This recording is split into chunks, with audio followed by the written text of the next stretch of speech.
बच्चों, welcome to our school kids. आज हम करने जा रहे हैं chapter 6 human resources standard 8। Answer the following question in short. Write the importance of census. सबसे पहले हमें क्वेश्चन 1 दिया है, उसमें बोला है कि हमें जो इम्पोर्टेंस लिखना है सेंसेस का क्या इंपॉर्टेंस है। तो आंसर है census is mandatory in order to plan out countries 5 year development plan in regard to food, water, housing facility, industry, electricity, employment, education and conservation. तो सेंसस जो है वो ज़रूरी है, बहुत ज़रूरी है, क्योंकि अगर हम 5 साल के लिए कोई भी प्लानिंग बनाना चाहते हैं, किसी भी कंट्री के डेवलपमेंट के लिए कोई भी प्लानिंग बनाना चाहते हैं, उस वहाँ पे जो फूड है, वाटर है, हाउसिंग फैसिलिटी है, इंडस्ट्री है, इलेक्ट्रिसिटी है, एम्प्लॉयमेंट, एजुकेशन से जुड़ा हुआ या कंजर्वेशन से जुड़ा, तो उसके लिए हमें सेंसस माने जनगणना करनी ही पड़ती है। ओके। अभी why does the population increase at a fast rate. Population क्यों बढ़ रही है बहुत ही फास्ट रेट पे। तो आंसर है population increase at a fast rate because of some reasons. Population जो है इंक्रीज हो रही है बहुत फास्ट, बहुत तीव्रता से। उसके बहुत कुछ कारण है, जैसे इमिग्रेशन फ्रॉम अदर कंट्रीज, क्योंकि बाहर की कंट्रीज से लोग जो है हमारे देश में आ रहे हैं, इस कारण। दूसरा है लोअर डेथ रेट। आज के समय में क्योंकि इतनी सारी मेडिकल फैसिलिटीज अवेलेबल है, इसलिए जो मृत्यु दर है, डेथ रेट है, वो बहुत कम हो गई, इसलिए भी पॉपुलेशन बढ़ रही है। थर्ड है easy availability of nutrition food, और आज लोगों को इजीली न्यूट्रियस फूड जो है अवेलेबल है, इस कारण भी लोगों की मृत्यु कम होने लगी है। क्वेश्चन थर्ड है what do you understand by the birth rate and death rate. आपको बर्थ रेट और डेथ से क्या समझते हैं। आंसर है birth rate, the total alive infant in 1 year per 1000 person in a given area is known as birth rate. 1000 person पे जितने भी बच्चे जो हैं अलाइव जिंदा बच्चे जन्म लेते हैं, उसे हम बर्थ रेट कहा कहते हैं। इसी प्रकार डेथ रेट है, the number of death in 1 year per 1000 person in a specific area is termed as death rate.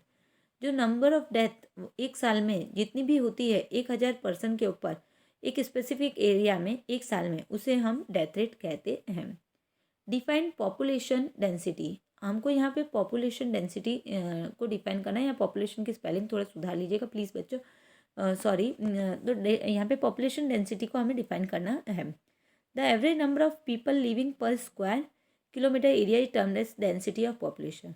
जो एवरेज नंबर ऑफ पीपल एक स्क्वायर किलोमीटर में जो रहते हैं, उनसे हम डेंसिटी ऑफ पॉपुलेशन कहते हैं। Question 5, what do you understand by migration. Migration माने क्या है। आंसर है when people shift from one place to another it is known as migration. अगर पीपल्स एक जगह को छोड़ के दूसरी जगह चले जाते हैं किसी भी कारण से, तो उसे हम माइग्रेशन कहते हैं। Explain the term given below.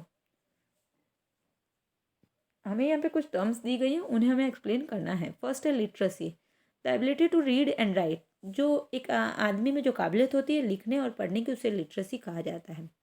Second हमें पूछा गया एज स्ट्रक्चर, तो composition of the population in term of proportion of individual of different ages. जो हमारी पॉपुलेशन है उसके अंदर जो अलग अलग एज के पीपल्स का जो कंपोजिशन है, उसी को उसके प्रोपोर्शन को हम जो है क्या कहते हैं, एज स्ट्रक्चर कहते हैं।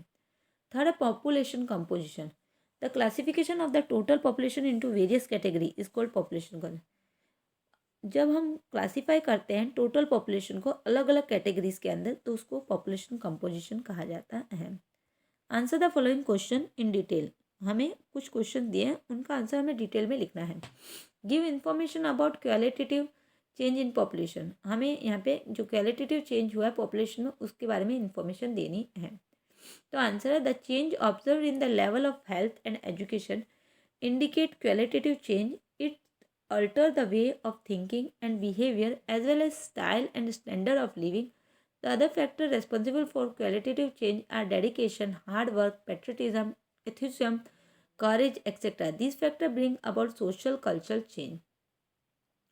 जो चेंज ऑब्जर्व किया गया है हेल्थ के लेवल में और एजुकेशन के अंदर, उसी को हम क्वालिटेटिव चेंज कहते, वही क्वालिटेटिव चेंज को इंडिकेट करता है, बताता है।